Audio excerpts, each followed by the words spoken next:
Where's the line between too many animal companions and animal cruelty? If you crossed it, you're a hoarder. Now, one shelter head in California says it's a crisis, sounding the alarm on animal hoarding. That's next on the PETA Podcast.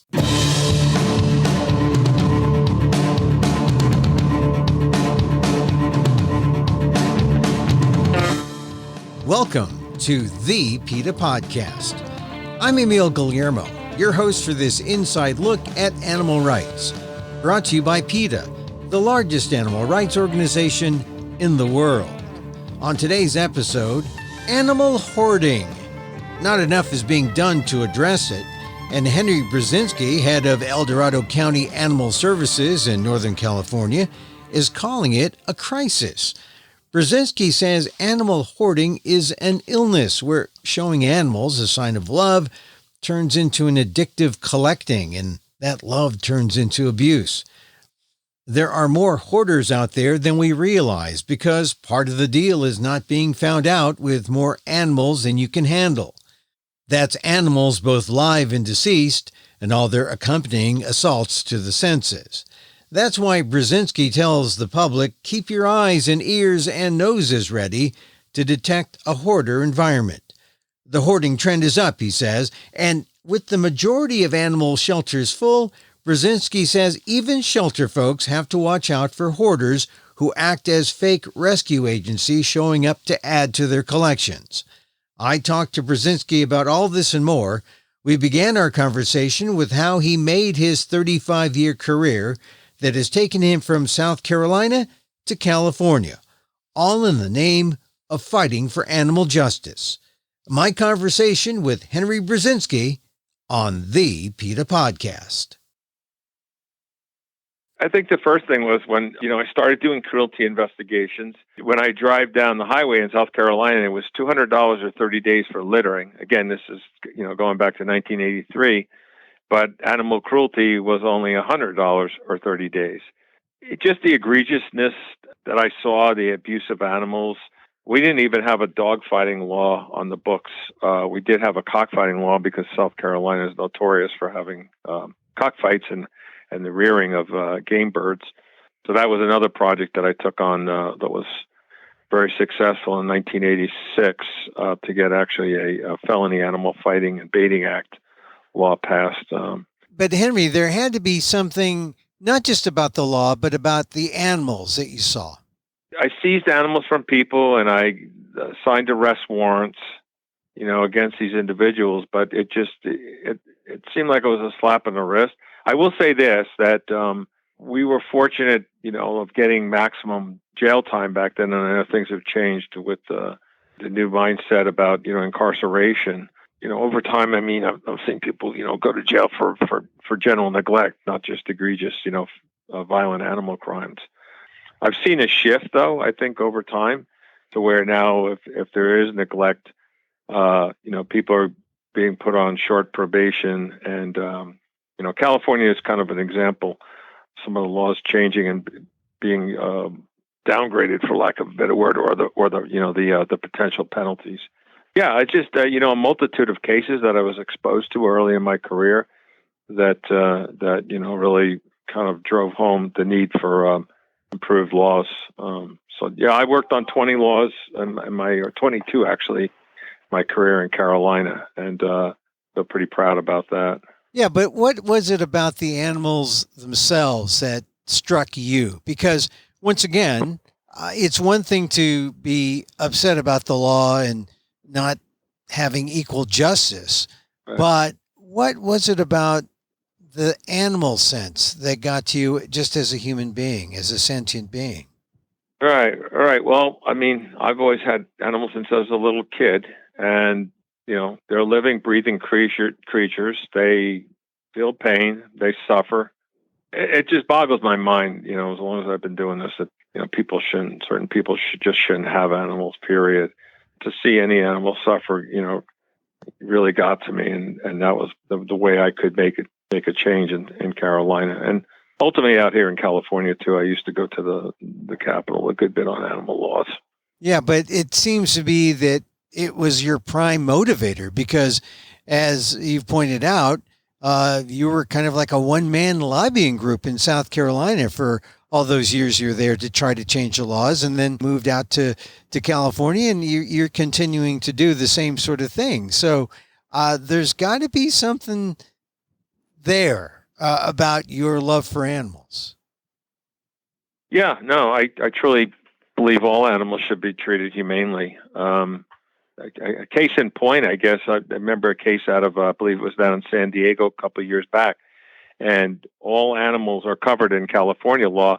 And it was a situation where some kids went into an aquarium and doused these animals. I think they put bleach in the tanks and all that, and they were prosecuted under California Penal Code 597. So, yes, I honestly believe all animals should be protected. That was one of my frustrations in my career when legislators did want to carve out certain exemptions in animal law, and it was like no animals, as far as I'm concerned, no animal suffers less because of the type of, animal it is. Like gamecocks were a big thorn, or actually a big issue in South Carolina for many years. Improving the penalties for that. We were able to get a felony animal fighting law, but game fowl were exempt in Carolina for many years till there was a big blow up about some higher officials that had been involved with some nefarious activities. So when people say, "Oh, Henry, you're kind of a animal rights guy," what do you say? I don't see anything wrong with animal rights. I mean, people unfortunately paint, a negative picture about animal rights a lot of times. Things need to be exposed. I do it through the legal process, and I do believe animals should have rights. I mean, there's things that, there's been a slow evolution in that realm about, they're just personal property. That they're not living, feeling, breathing creatures.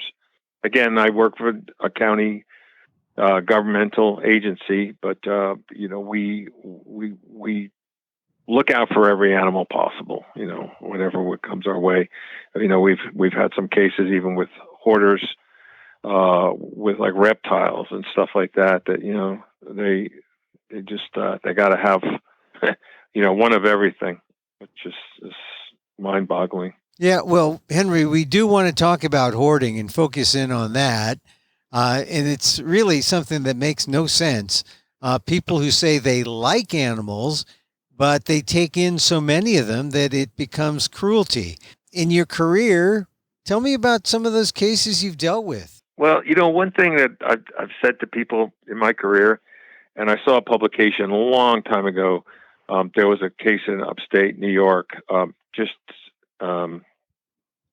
just after I started working. I actually worked for the Humane Society of the United States as a field investigator at one point in my career. But killing with kindness, I think, is apropos for these folks. I understand it's a mental illness and people need help, but to go in and just keep taking in more and more animals as somewhat of an addiction. I've dealt with a lot of different unique cases over the years. One that comes to mind, well, several, but one that comes to mind in Carolina. Our office was situated out of a city animal shelter, and behind my desk was a glass window with a cattery. And this one individual would regularly come in. I'm pretty good with identifying people, faces and names. And he'd come in and he'd spend a long time in the cat room. Let's fast forward to, it was Memorial Day weekend. A bunch of staff were off duty, and the sheriff's department contacted me from a jurisdiction that we collaborated with, but we didn't normally work in, Kershaw County, stating that there had been a fire in a mobile home, and there were just cats everywhere, deceased because of smoke inhalation. So I responded, working with a lieutenant up there, and so the sheriff as well. And this individual, upon further investigation, was like collecting cats wherever he would go on the side of the road. There was one concern at one point about whether it was there deceased human beings on the property, they brought in cadaver dogs. So this case kind of like blew up with the media. I'll never forget it with all the satellite trucks. Anyway, that being said, we interviewed this person, and he was basically, he couldn't think of any animal being disposed of, in any other way than in his refrigerator. So he would bring animals, cats that had died on the side of the road.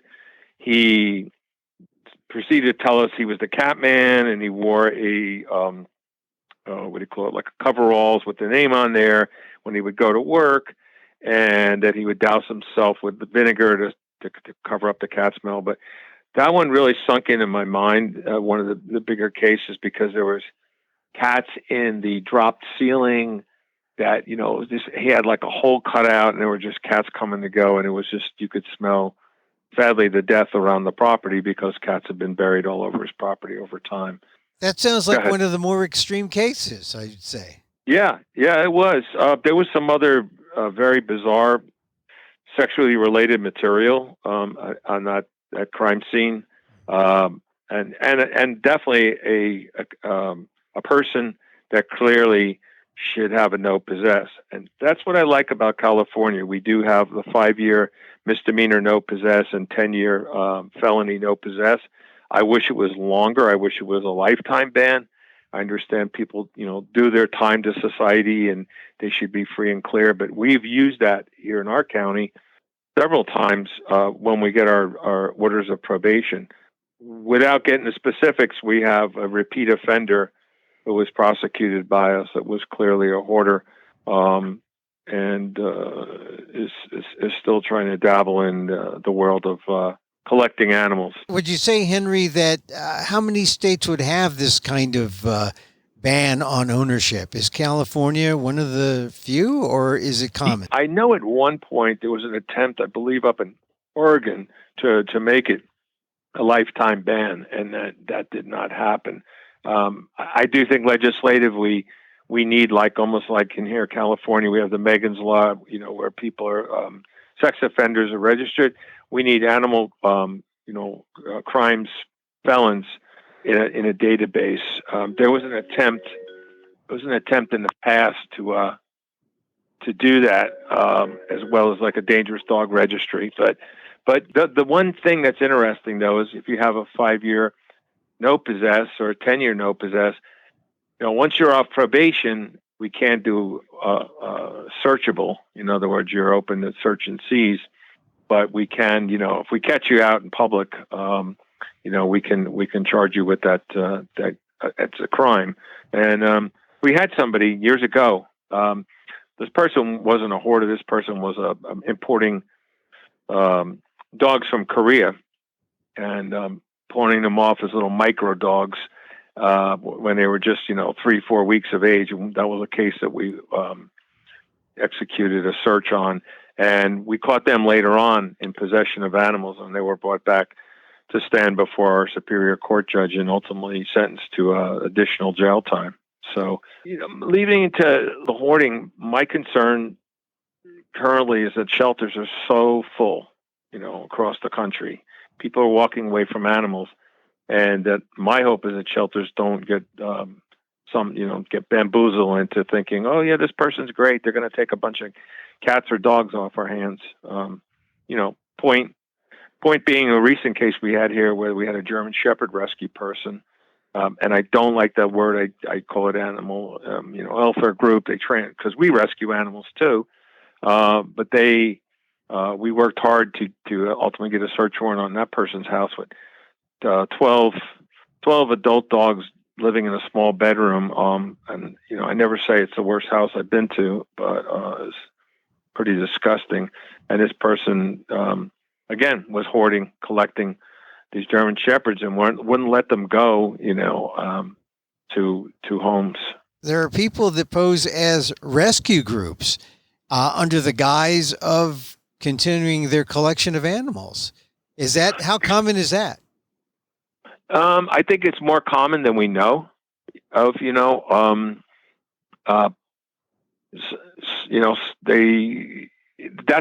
here's why I think it's so important for animal services agencies to before you commit, and most of them do, commit to working with a group, a so-called rescue group, that you go out and you find out, how they're housing animals, how many animals they have, have they gotten the proper permits. In other words, our county here, we have a commercial animal establishment permit, and if you transact via sale, barter, or hire, you must have this commercial animal establishment permit. And of course, you need to be zoned for that as well. Like that individual with the 25 shepherds was not zoned.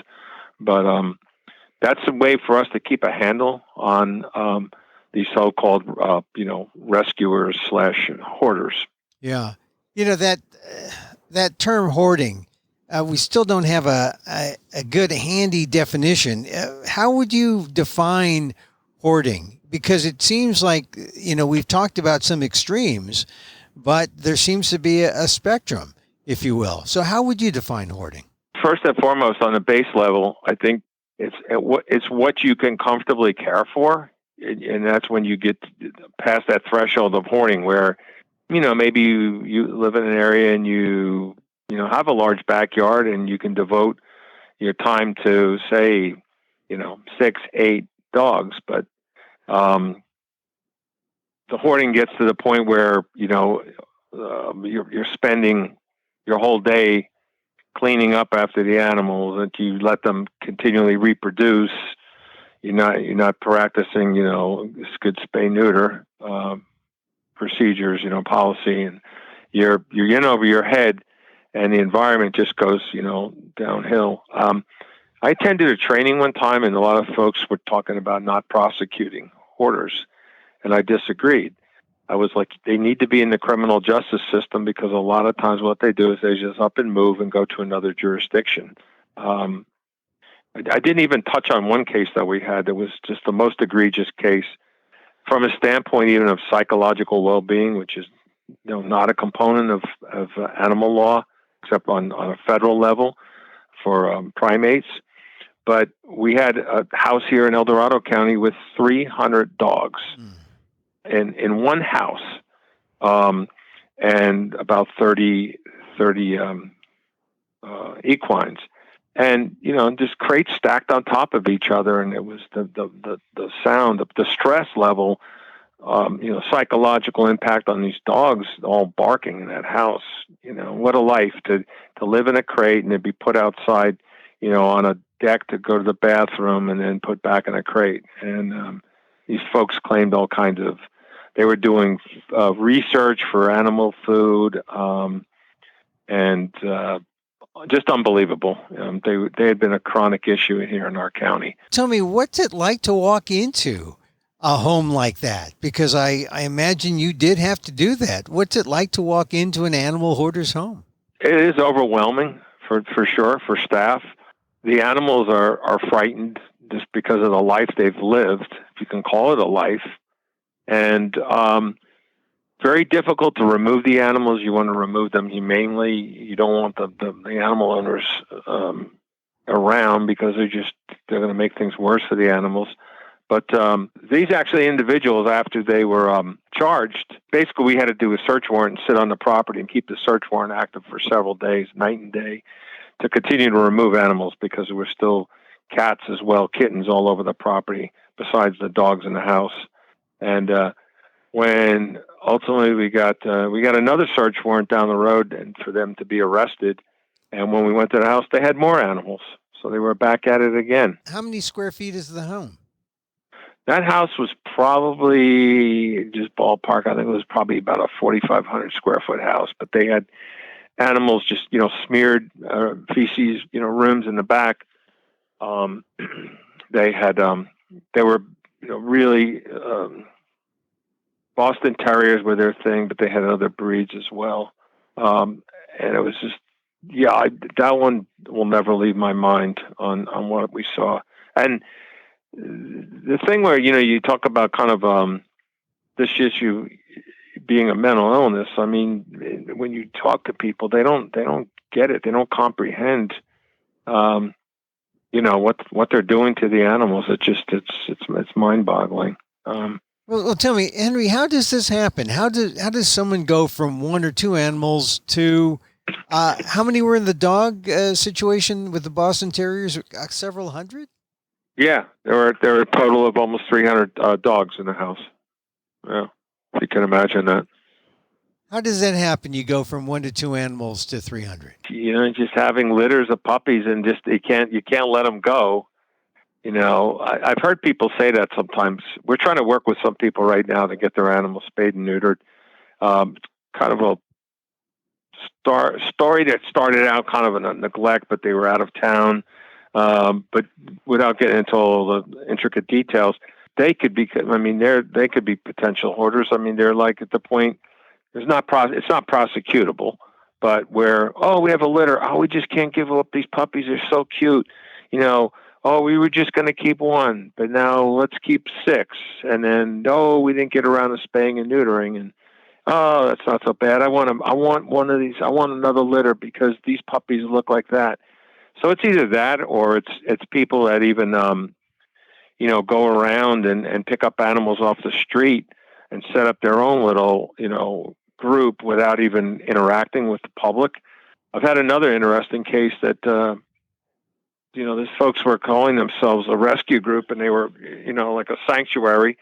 But I was told that by them in person, you had to be God to adopt an animal from me when I questioned them about what the procedures were. And they wanted to move up to our county, and our county was, we were trying to do the right thing to the planning department. They were in another jurisdiction, and I ultimately was able to see the animals they had in this other jurisdiction, and it was just their house was full of cats everywhere, interior, exterior.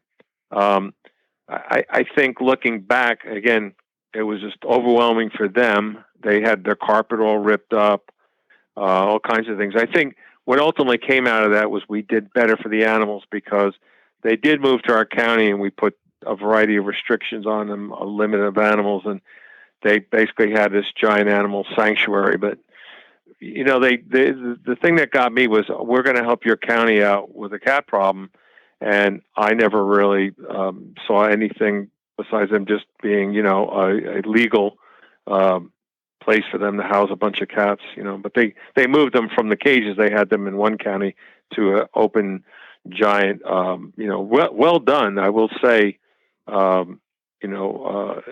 Building a structure strictly for the cats, but it was almost like their hobby of hoarding. Tell me about that. Continuing on our definition of hoarding, you have seen so many cases.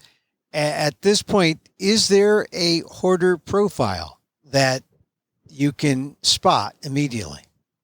Yeah, the ones that I've seen, Tufts University has put out some stuff. They've called them animal collectors in the past, and a lot of times the profile is somebody that's had some type of devastating loss in their life, family member, parents or whatever.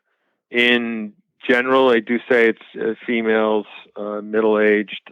Again, I talked about the cat hoarder. That was a man.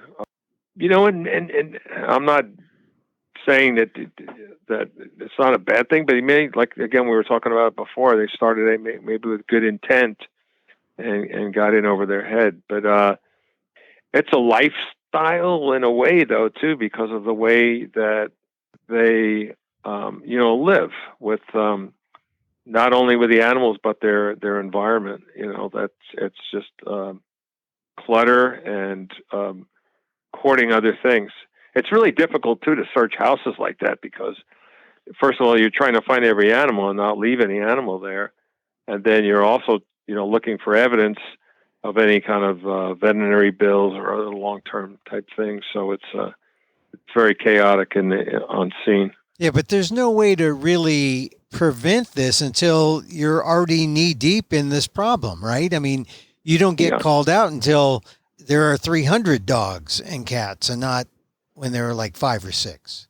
Right. You're absolutely right. It's usually a tip by a neighbor, you have, somebody's neighbor, depending on, the property size, of course, but you either have odors finally coming out from the house that are alarming to people, or barking complaints that can alert.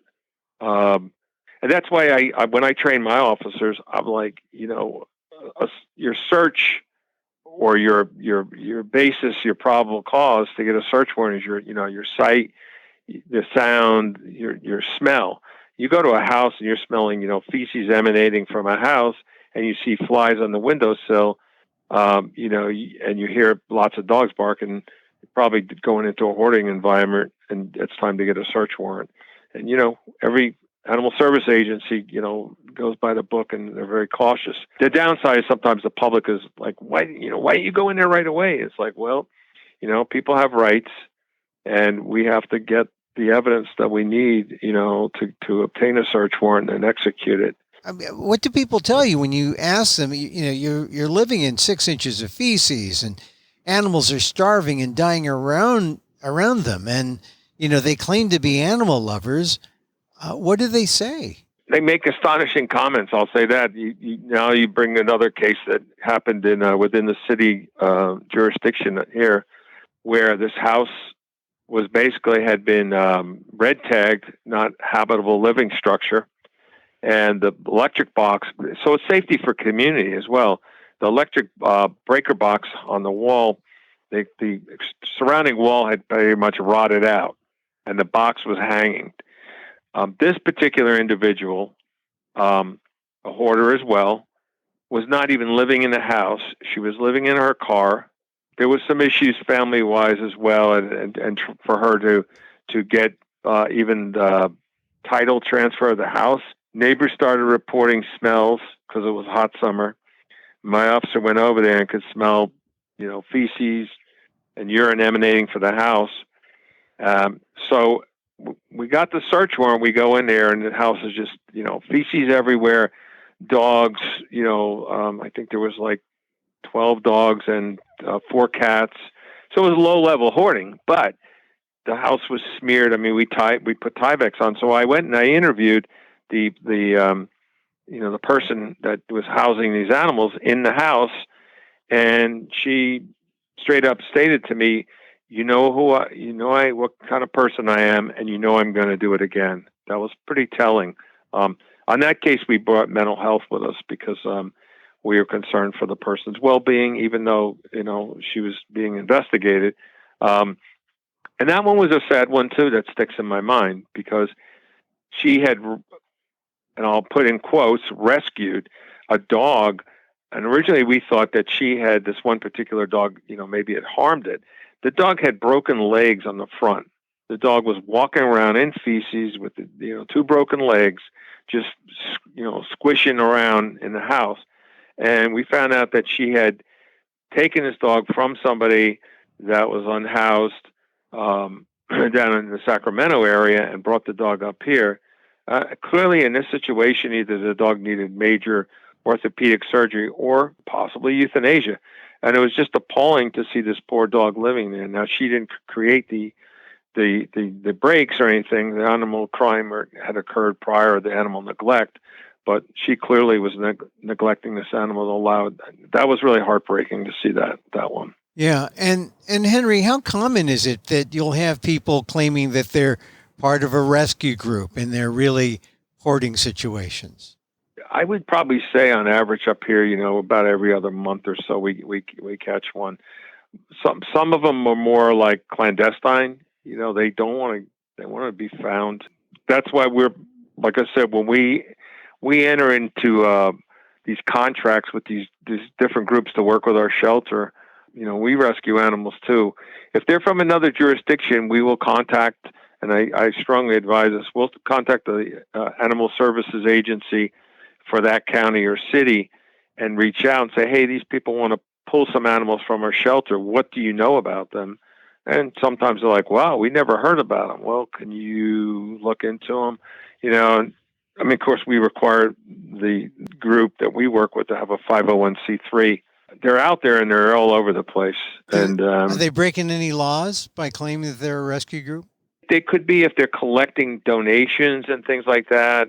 that could be one. Not registering, usually with, like, depending on what state you're in, with the Secretary of State's office or the Attorney General's office for misuse of funds.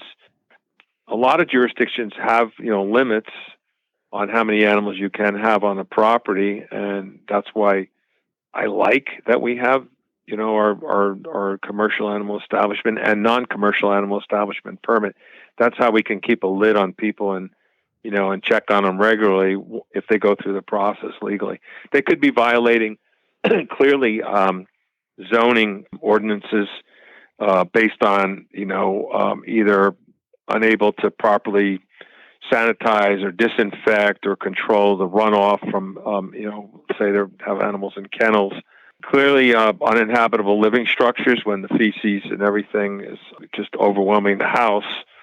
The code enforcement folks will come out normally with us and red tag properties and get people into compliance. One of the most recent cases we had where there was no water set up for a toilet, and I know this is gross, but we believe this person was using the dog litter bags to go to the bathroom, and that's just. So that particular house was red tagged. So one of the things that gets me is that I guess at some point you have to say enough's enough. But then when's that tipping point? When I would imagine for normal people, when they see feces and they have trouble feeding and they can't even take care of litters, they would say, okay, no more. But that doesn't tend to stop the hoarder. They keep going. Right.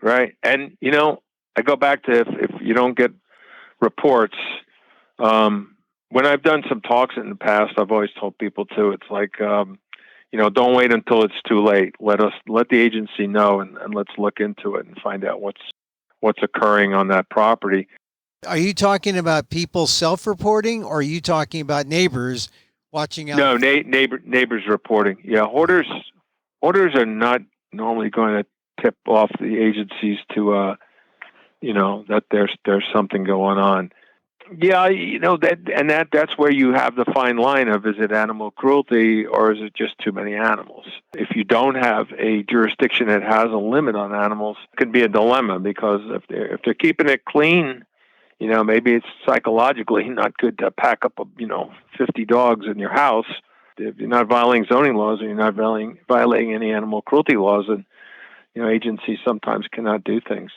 By the way, I did look up, and I'm pleasantly surprised that animal cruelty laws that restrain future ownership of animals, as of 2023, 39 states that have such laws. Generally, they apply only to felony convictions, except for a couple of states. So that's nice, and I'll continue to read more about that. So you were talking about what people should do if they suspect a hoarder. Specific things they can do? Start both with the local animal services, animal care and control agency. Start talking to the local code enforcement people too. We collaborate and work, together with our code enforcement folks. We normally bring them out when we're doing a search warrant at the same time. Usually there's other issues with, faulty wiring, potential for, a fire in the community because of, the excessive clutter that they keep. Now, we've talked about some of the excessive cases, but how, and those are always going to grab attention and make news, but how common is everyday garden variety hoarding that goes under the radar? Is there such a thing? And is that something to be wary of? Yeah, I'm sure there is. What they say, what goes on behind closed doors, whether you have people in rural areas. Our county is a kind of a rural suburban interface, and I always, in the back of my mind, always wonder what's out there, in these 5, 10, well, more like 10 to 20 acre parcels, where they have a barn or whatever, or even in city areas where people live in an apartment and maybe they have 20 dogs in there, but I don't know. I wouldn't put it past some hoarders to even possibly debark animals. I've never encountered that, but that's a possibility. One case that really is burned in my brain when it's right. I'd been in this business a couple of years, and it happened in upstate New York, and it was the guy was called Dr. Doolittle. I mean, this goes way back to the early '80s. He was actually an article about him in the Reader's Digest and how he's such a great guy, and he's finding probably one of the first big hoarding cases, how he would rescue all these animals. Well, fast forward, they found out that he was buying like bread from a couple day old bread from like one of these bakeries in upstate New York, and just throwing that to the dogs. And it was the photos they saw of that animal seizure. Hundreds of animals living in barns in feces, with basically on the scale of 0 to 10 for the body condition. These animals were like 0, 0.5, 1. It was appalling, and it's probably the first one that really again, that was the one I think there was an article quoted, killing with kindness, just collecting every animal in the world. But, any life is better than death attitude. Did that prove to you that adage is not true? It is. There's sometimes there's, reasons, for euthanasia. It's just a reality. We're fortunate here in our shelter. If something's aggressive and a public safety concern, we're not going to expose the public to harm, children, adults, whatever, or severe medical. Now, again, we're fortunate here that we have a donor fund. It's called Pet Aid, where people can, donate, and we can do extra means to make an animal that's treatable, adoptable. We've been lucky when we've seized animals. We've been able to rehome those animals and give them a great future. At great expense, I will say to my staff, this last case with the 25 shepherds, the person posted the lien as required by California law within 14 days. They paid the lien, and then they released 11 of the 25. So we were able to place those, but we're required by law, when you post a lien, to house those animals pending adjudication of the case. So in that instance, my staff, and these dogs, a lot of them were not socialized. They were almost a danger. Several, about 2 to 3 that come to mind, that staff had gotten bitten, but we were, required to keep them as property still. This individual, ultimately, we did what was called a K petition, where we stated, even if we were to not prevail in the criminal case, that she was not zoned to have those animals. She never applied for the proper permits, and ultimately, at the time when we did the plea, we were going to do the K petition. She forfeited. She decided to plead out and forfeit those animals. But we were ready to get the rest of those animals. The poor dogs had, stayed in our shelter for probably 6 months, which totally impacted our operation. Yeah, Henry, I really appreciate your time and talking about this. Is there some hope you can leave us with? Is the amount of hoarding that you're finding out there less than it has been? Where's the trend? Are we trending positively down, or are we still at a point where it is a crisis?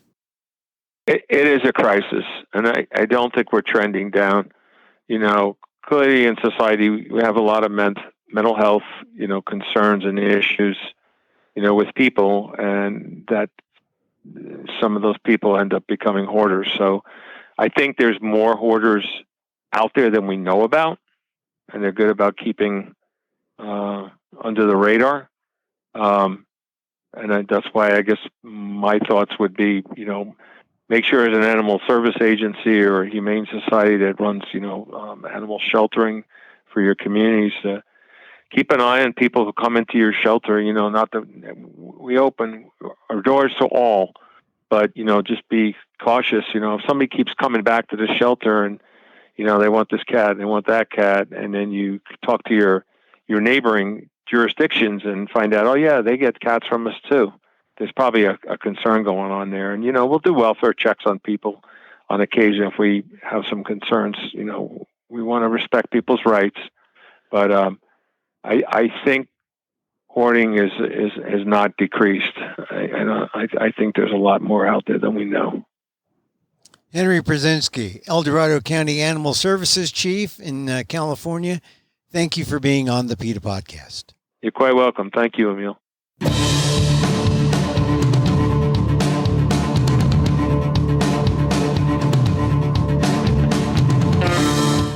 Henry Brzezinski, head of El Dorado County Animal Services in Northern California, on the crisis that is animal hoarding.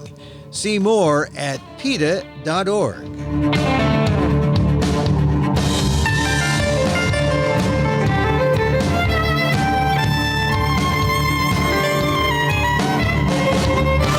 And that's it for our show today. Thank you for listening. Don't forget to send a link of this show to your friends.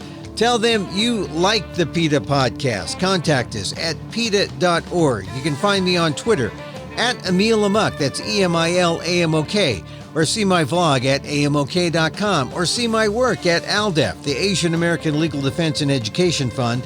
That's ALDEF, AALDEF.org/blog. Or get this podcast on YouTube at Emil Amok 1.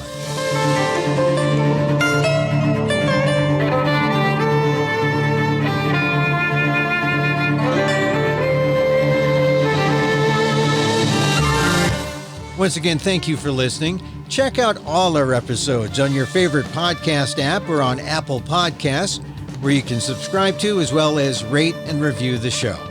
It helps get the word out about the issues you care about. Our music is provided by Carbonworks. Check them out on YouTube. And join us again next time for more insight into animal rights and the fight for a cruelty-free world on the PETA Podcast. I'm Emil Guillermo.